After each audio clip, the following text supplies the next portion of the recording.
All right, welcome back. This is Bleav in Rams. I'm Jake Ellenbogen. He is Cameron Lynch, your former Rams linebacker.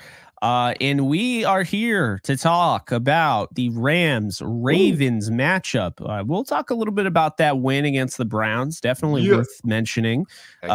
Pretty big. Now they're 6-6. They got a 50% chance of making the playoffs. Come on, Jake. You can't beat that, Jake, because like I said, last year we was crying around this time now. So I'm hyped, bro. I'm hyped. I'm not going to lie.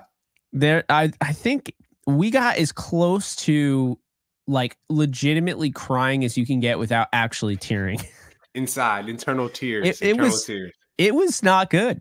No. And I think at one point, like you told me off air, like, man, are we to blame for this? Like, since our podcast came about, like, yeah, you said that. And I was like, no, I don't believe in that superstitious nonsense. And this is why, Cam, they're 6-6. They have a 50% chance of making the playoffs. About 2 weeks ago, 16.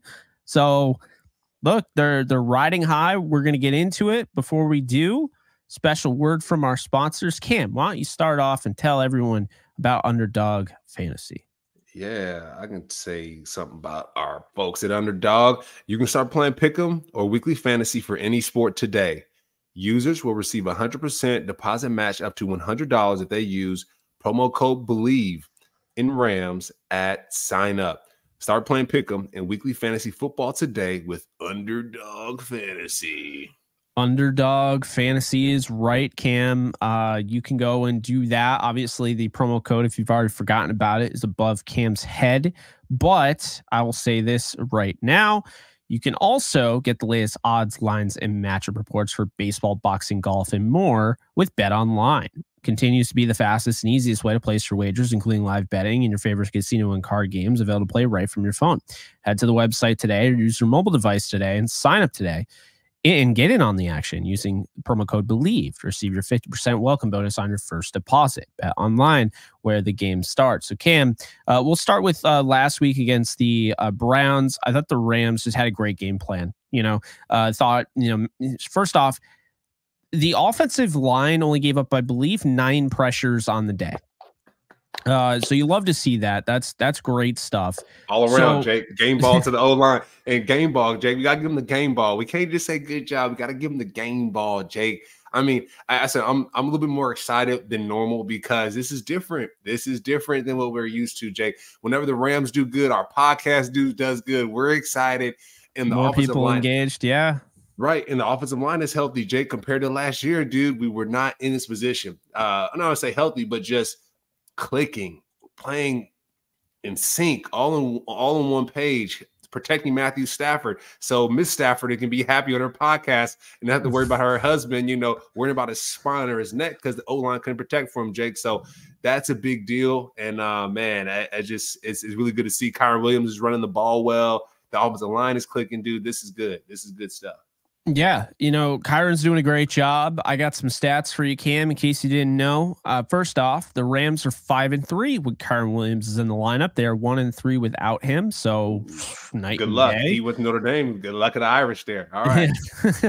They're also 3-0 since the bye week, and they're 5-0 when they score at least 24 points. So that's the lucky number, man. You get to 24 and you got a good chance of winning according to these stats. You got a 100% chance of winning according to these stats. How about on Twitter when Yusuf tweeted you out about Kyren Williams and that chip block he had on Myles Garrett? I want to talk about that a little bit too, but that was pretty sick. That was sick. Yusuf's my guy. He's our guy. I mean, he's just a good dude. Shout out to him. And I just see something. We should get him on the show, Jake. We should get him on the show at some point, man. Yeah, I'd be down for that. I didn't even think about that until now, but that'd be sick. Yeah, I mean, if he's down, I know not everybody wants to go on, shows and stuff, but true. Yusuf, if you're watching. So how about that receiving room? I mean, it wasn't perfect, but Puka Nacua, really steps up in a big way. Then obviously you get some great contributions out of Kyren Williams in the run game, despite the fact this is the first week, Cam, we keep hearing about this guy can't run against 8 men in the box. This guy can't run against more than 8 men in the box. This guy ran against 8 men in the box at least 10% of his carries, and he had 81 yards on 22 carries. I mean, to me, going up against a really tough Browns defense, This is a good case scenario. Yeah, Jake. The fact that Kyron's playing so well right now, man, it's kind of crazy. The Rams were right. Cam Akers, Hendo, they were blocking his shine. Right. And last year he was cutting reps. He's only on third down back, but now he's the guy, and it's showing. It's really cool to see. And Jay, just sticking on Kyron Williams, that block against Myles Garrett, it was great. But one thing I will say, Jake, is if they were one-on-one, it would not have happened that way, right? Myles Garrett was occupied up top. He wasn't looking at him. He got snuck. So it was a fantastic block. I hear the defensive player in you. Yeah. I'm like, hey. He wasn't looking. So it was an assisted block, which was great. But Kyron, he's a beast. He's physical. At the end of the day, he's a physical back. Not all backs, Jake, can make the block that he made. So not taking it away from him, because he put Myles Garrett on his neck. So he's been in the weight room, Jake. But Demarcus Robinson as well. I mean, he got a TD. He's been showing up on film, even last week, right? Just key plays, first downs, converting, catching the football. I mean, you look at the Chiefs. Those fools can't catch a cold, like I said, butt naked in Kansas City winters. Like, it's not even funny. It's not the Chiefs podcast. Yeah, it is. It is really. But, it's not a Chiefs podcast, Jake. But I'm just getting to the point here. These receivers are paid a lot of money catching football. Demarcus Robinson is not paid as much money as a McCole Hardman to catch the football. And so the fact that he's doing it and playing his role on this football team with Puka Nacua at this point, Jake, I mean, is he a Hall of Famer? I know it's his first year. I know we talked about it with Kyle the other week versus the Cardinals. We were like, yeah, Puka Nacua, you can't make him Hall of Famer. It's a little too early. But now he's in the space with Jerry Rice, within getting those 1,000 yards in the season as a rookie. So I think that's really special. And we got to put some respect on Puka's name, but Demarcus Robinson, going back to the point, he's doing a good job in playing his role in his team. He is, and it's a good thing because, they're playing his former team this upcoming week. Before we get into that defensive side of the ball really quick, can't gloss over the job Ahkello Witherspoon did. 10 targets, a season high. Joe Flacco was like, I'm going to come at you. And he was like, all right, bet. And he only gave up 3 catches for 36 yards, only 7 yards after the catch. He forced 2 incompletions and had a pass breakup, had a 42.1 targeted passer rating. Ahkello is having a season that rivals Jalen Ramsey's best season through the first 13 weeks of the season. I went through, I saw statistically, reach on that. Okay. Yeah, no, statistically, he's up there, man. It's impressive. Ahkello is really starting to come on strong. Well, I mean, he's been like this the whole year. He's been balling. Let me just throw this out there. All right. 9 out of 12. 9 games out of the 12 he's played, he's held teams when targeted lower than 40 yards in a game. The man has been Strap City, Clamp City, whatever you want to call it. He is it. He's not getting enough respect, probably because he's wearing 44, which I think is a baller number on him. Doesn't look so great on others. Change that, Jake. He gonna change him and Marlon Humphrey's gonna have to change that. I know Ahkello's your guy. I know he's your guy, Jake. I know he's your guy, but he might have to switch it up or not, or he can go to Hall of Fame with that, or he can go to Hall of Fame with that number on. More power to him. But Jake, to your point though, he's the best corner on this team. He's balling out, and it's really cool to see. It's really cool to see. And what I will say too is for these young cats that are on the roster that are behind Ahkello, even Darion Kendrick, take notes. Take notes because this guy is balling. He's doing well. And then opposite of Darion Kendrick, he doesn't draw as many flags as Darion Kendrick. And so he plays with grace. He plays with poise.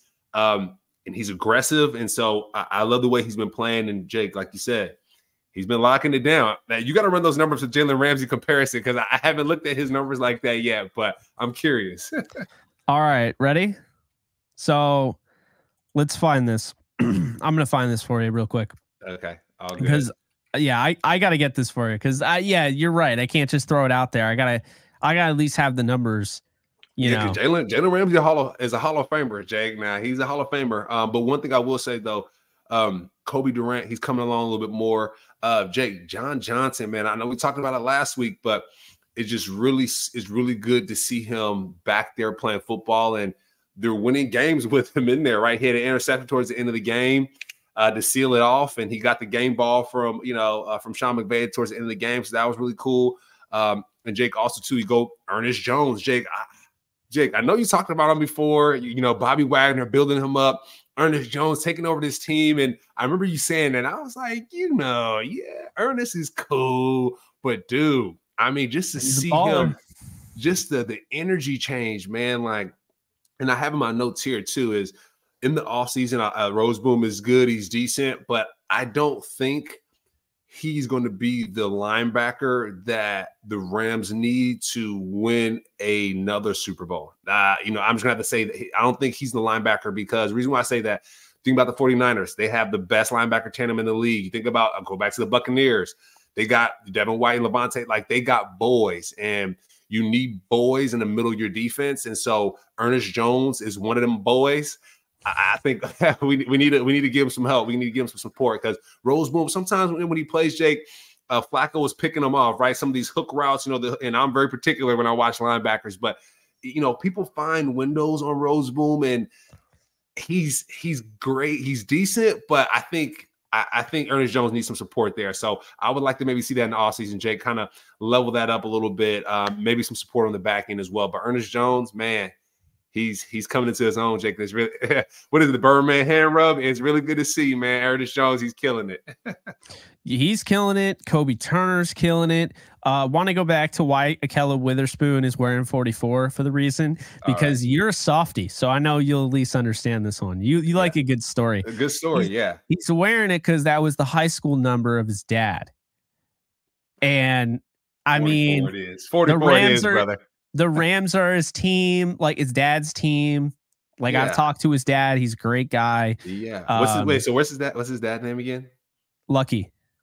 Shout out to Lucky. But no, that's Jake. That's fair. I wore number 38 because my dad wore 37. When I got to high school, someone had 37, so I had to go up one more number than 38. So that's why I had 38. 38, you can say, is an ugly linebacker number, but that's what I wore, and that's what I enjoyed. So that's cool. And also, Jake, I went to Syracuse. 44 is a big number for us. So, Ahkello, wear your 44, go to the Hall of Fame, and call it a day.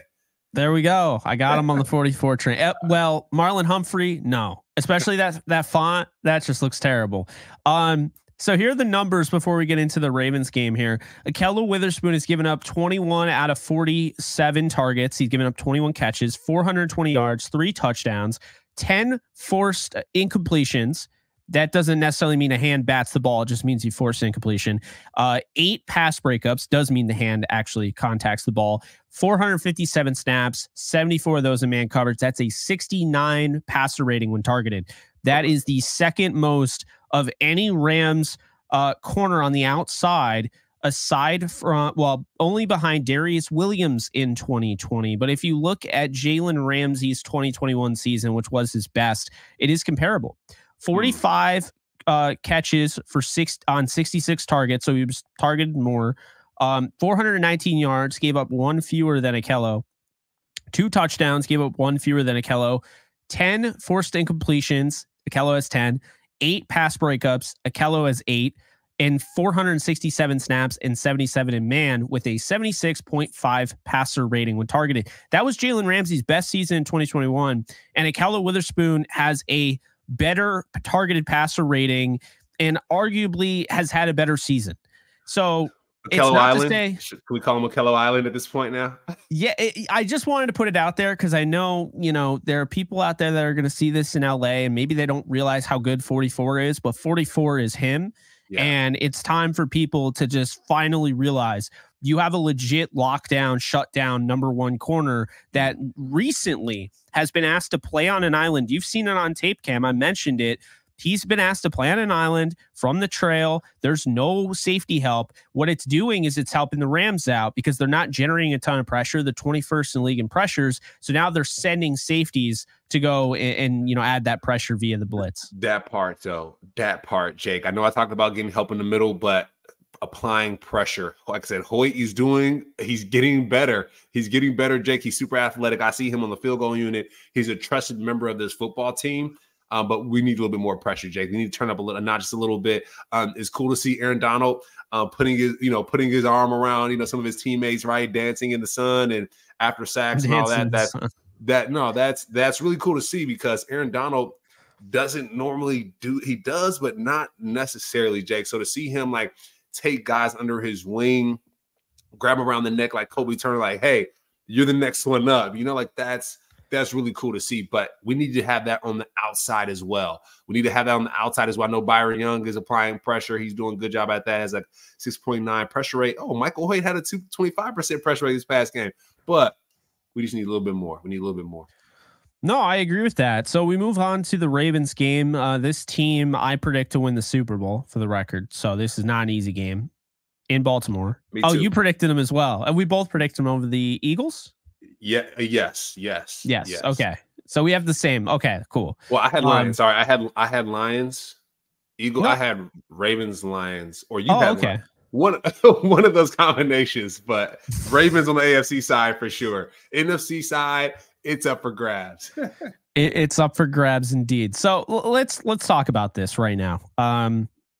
Strength of schedule wise, the Rams have played one of the toughest schedules in football.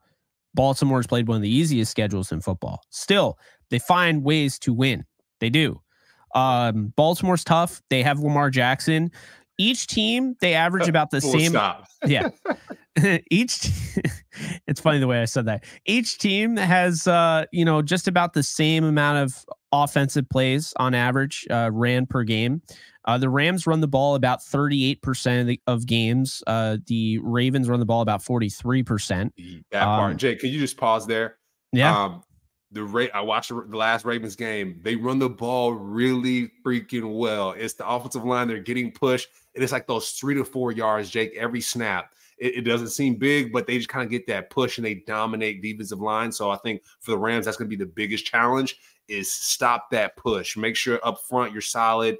John Johnson step up in the box if you need to, because we're going to have to stop Lamar in that run game. So I had to jump in there, Jake. Sorry, but that's really important. No, and look, I would love to sit here and say the Rams are going to win this game, and I think it's definitely possible, but I do have the Ravens winning this game. Let's keep it 100, Jake. Let's keep it 100. Yeah. I got 27-24 Ravens. Let's keep it a stack. A lot of times I'm the hopeism guy, Jake, and I'm like, no, Rams are winning this, but we've been doing a good job lately. If we lose to the Ravens, it's okay, and I have the Rams losing this game. Yeah, the Rams are probably going to have some help from the Vikings losing and Seahawks losing and so forth if this does happen. But I do think I'm going to go with the Ravens. Here's why. I think Lamar Jackson is such a force. Now, here's the thing. His turnover-worthy plays have been a little bit higher this year. Okay. So I think the Rams are only going to get a few opportunities.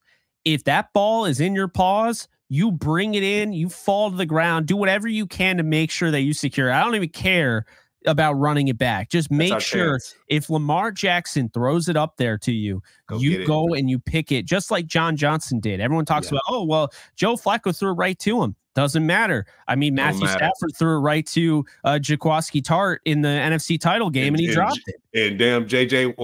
Watt caught the ball, but we played the damn Steelers. He threw it to him, and he caught it, and he ran it back, and that was unacceptable. So, yeah, quarterbacks make mistakes, so go get that football if you get a chance. Yeah. That's the only way we can beat the Ravens, Jake. Turnover margin. And I say that all the time, turnover margin. But for this game specifically, if they're going to Baltimore, hopefully it's raining out there, but got to get that football because that's stuff. If we match up, it is going to rain. So this could be a fairly ground and pound style game. That might be best for the Rams, to be honest with you. I think the last time it was just an ugly game, like really ugly outside, and OBJ caught a huge 4th down conversion. The Rams ended up beating the Ravens the last time they played them. That was Tyler Huntley, though. The last time they saw Lamar Jackson was 2019. They gave up 5 touchdowns to Lamar Jackson at the Coliseum. So I look at this game, Cam, and I'm like, okay, well, you have Zay Flowers to worry about. Nelson Aguilar can take top off the defense. You got Rashad Bateman. You got OBJ. Isaiah Likely's in now because Mark Andrews is out. So that is somewhat of a breath of fresh air because Mark can kill you, but Isaiah Likely's a good player. He can, Jake. Isaiah Likely can ball. If people have been paying attention to Isaiah Likely, you know he can do some damage. And also, too, when it comes to the Rams, we just talked about the coverage with Roseboom. If I'm the Ravens, I'm going right after Roseboom, right? I know Flacco has some passes over him in those hooks, but even some of those wheel routes, Jake, the Rams let go of wheel route when we had zone coverage. The backside corner didn't get them. I'm doing all that, Jake. I'm doing all that because the Rams are susceptible to it. And so likely, I think he will be the guy. I think he will be the X factor for the Ravens because people aren't really paying attention to him. Like you said, it's like, oh, it's not Mark. It's okay. Just bypass it.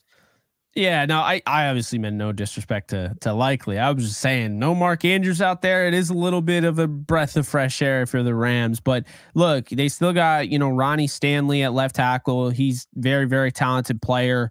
You have John Simpson at left guard. You got Tyler Linderbaum at center, monster, in the trenches there. Kevin Zeitler and then Morgan Moses. This is just a really stout, really consistent offensive line that's going to give Lamar Jackson some opportunities. It's going to give Super Bowl ready, dude. They're just Super Bowl ready. There's nobody there that really just like screams Zach Martin or a Quentin Nelson or a Trent Williams, but that's okay because they're just really rock solid across the board and they have all gelled together. I think that's also a thing. They have continuity there. So I look at the running backs and I think this is the problem here because we saw the Rams started to get run down a little bit against the Browns in that game. You saw Kareem Hunt start to, get a rhythm. You started to see, Jerome Ford. They use Pierre Strong. Well, the Ravens are very similar to the Browns in that they have a stout offensive line, solid offensive line. They got some speedy weapons. They got, a mobile quarterback, although Browns didn't have their mobile quarterback. But I thought Flacco played really well. The running backs, however, Keaton Mitchell is a missile. Okay, this guy just takes off and he can score on any given play. Rams have to be cognizant of that first off, and I know Sean McVay is going to. The second thing is Gus Edwards. You talk about you're at the 1 yard line. It doesn't matter if teams are doing the tush push. You got freaking Gus Edwards. He's run over everybody. Gus the bus. Yeah, I have a lot of respect for him. Jake, this is gonna be a double chin strap game, Jake. I think double chin. Just call it now. Double chin strap, mouthpiece in. It's gonna be cold out there, so. Jake, it gets tough when you're running the football and it's cold outside. It's the toughest thing is to tackle in the cold. And so when you have to tackle in the cold with these running backs, is going to be a problem. You mentioned it, the Browns are running the ball at a decent clip. And so Rams, we have to stop the run. We have to stop the run. If not, it is going to be a long, cold game and a long flight back home to LA. That's a 4.5-hour flight, Jake. And you don't want to be crying on the flight and freezing at the same time. Man. And the crazy thing about the Ravens right now is that they have this nickel defense that I don't think people are like aware of how good they truly are unless you're a Ravens fan. First off, Michael Pierce in the trenches is an absolute star. Like he's a stud against the run. Justin Madubuike is a stud. He's getting pressure. Jadeveon Clowney leads the team in pressures. He's been a huge pickup for them. Revival of a career. Yeah. Odafe Owe, he's been huge for them as well. But then I want to turn over the secondary a little bit. And obviously I want to talk about the linebackers as well, Roquan Smith and Patrick Queen. They both, you can send the house with them. I mean, that's scary. Patrick Queen's an elite athlete. Roquan's an elite athlete. That's scary. They can bend. Jay, that's the scary part really quick. They can bend their body as a linebacker. You're coming from depth and you can bend past a lineman and dip past a running back and a sack quarterback. That's super scary. But Roquan Smith, he's a baller. I had to jump in on that. I'm a linebacker myself. But go ahead, Jake. He is. I hear you. He's wearing that 0 too, so he's a certified dog. But the nickel is really interesting here because the Rams are predominantly going to have 3 receivers out wide. They're going to run that 11 personnel a lot. Although they did start mixing up the 12 a little bit more, which you like to see. This needs to be a 12 game. We need to see more 12. And that's the key. Take them out of that nickel because here's the thing. Their nickel, they have Marcus Williams. I know everyone laughed at him when, Stephon Diggs mossed him or whatever in the playoff game. Marcus Williams has bounced back and he's become a very good player. You have Geno Stone, who's in there on nickel downs. He, I think, is leading the league in interceptions. If not, he's number 2. He's been an absolute terror for teams. He's killing it. Then you have, Kyle Hamilton, who's pretty much your slot corner at that point, your dime back or whatever. Kyle Hamilton's a stud. stud. Yeah, Then you he's got a sixth ranked safety, right? Or DB right now. I'm looking on PFF. He's a beast. Yeah. And then, you know, you got Brandon Stevens, and he's played really well this year. And then Marlon Humphrey, who hasn't really played that well this year, but you have to imagine he has one of those games that's coming, and it could be this game. And so the Ravens are really stacked at every position. I mean, they, you know, you could talk about their wide receivers. Okay, maybe I would want this guy here, a little bit better here, whatever. For the most part, it's pickiness. The Ravens have a Super Bowl team. They're well-rounded all over the place. And Lamar Jackson is a guy that can blow the game up like we saw in 2019. And by the way, Sean McVay saw that in 2019. Okay. He's seen it. He knows what he's capable of. I've seen it, Jake. I talked about flying on a plane from the East Coast in Baltimore when it's super cold and you're crying.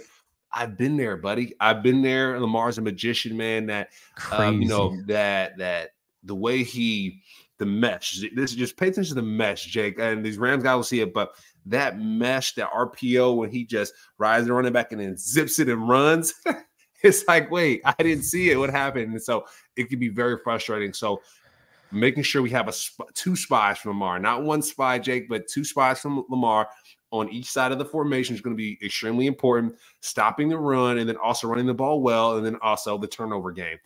That's the key to this football game. Force turnovers, run the ball, stop the run, stop Lamar, and hey, we're going to be happy. But like I said, we got the Ravens winning this one. So yeah, I got 24-20. I think it'll be a close game. If the Rams pull it off, I won't be surprised. I think the Rams could beat anybody right now if they play the way they do. This has to be a Kyren Williams game. You saw the way he was able to run against that Browns defense. I would expect him to at least get 80 yards on 20 carries. Anything more, and that helps the Rams even more. But this has to be. We need Higbee to get going too, Jake. Tight end game, quick pass. We need Higbee to get going because when Higbee's going, when Higbee's going, Jake, we're cooking. When Higbee is going, we're a dangerous team.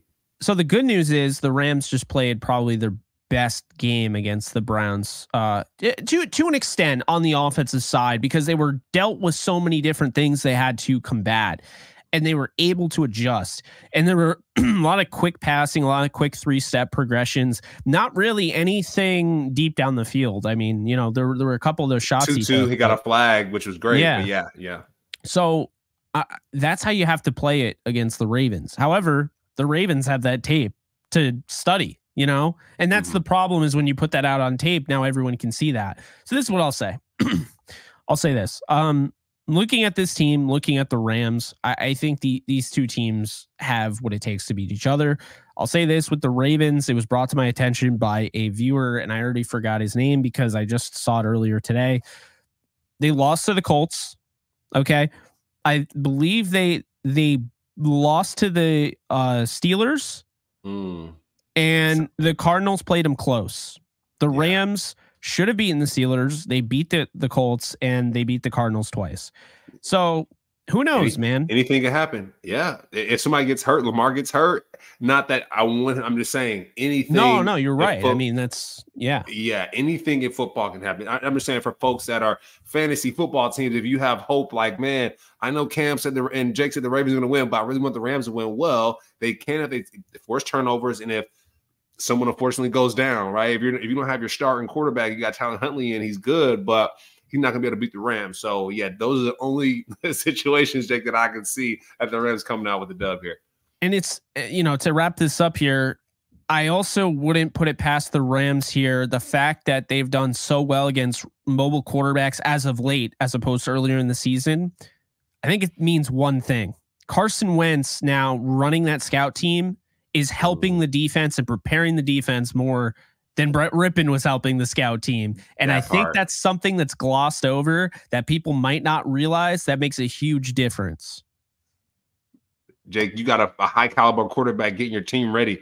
You can't beat that. And it's depth, Jake. It's depth. It's preparing. And we talked about it early in the season. The Rams, when Stetson Bennett went down, we were like, man, the Rams should have got somebody, y'all. We got him. That means practice is better. That means everything is now increasing. We're seeing that in their play. Shout out to the Rams for making that move. Shout out to the Rams. Hey, a backup quarterback is probably the most valuable thing in the NFL right now. 8 quarterbacks down. Yeah. I mean, Jake, I feel like I broke a record, dude. I feel like before the season starts, I'm like, the most valuable thing is the most valuable currency in NFL is quarterback. I keep saying it, and you're only as good as your backup quarterback. Last night proved it. There you go. That part. Mm-hmm. We saw it. I mean, Jake Browning can take that team to the playoffs. I'm not saying he will, but he's capable of it. We saw it, 354 passing yards. But anyway, hopefully you guys enjoy this week. Hopefully we're talking about a different tune next week. The Rams win the game. Not to be solemn, just trying to be realistic. We've been realistic all year. I've picked the Rams to win a lot of the games that they could have won, but they lost. I still have them going 10-7, but we'll see. For Jake Ellenbogen, which is me, follow me at JK Bogan on all socials. You can follow Cam at Cameron Lynch 50 on all socials. We'll be back next week, but you guys take care and enjoy NFL Sunday. Later, folks.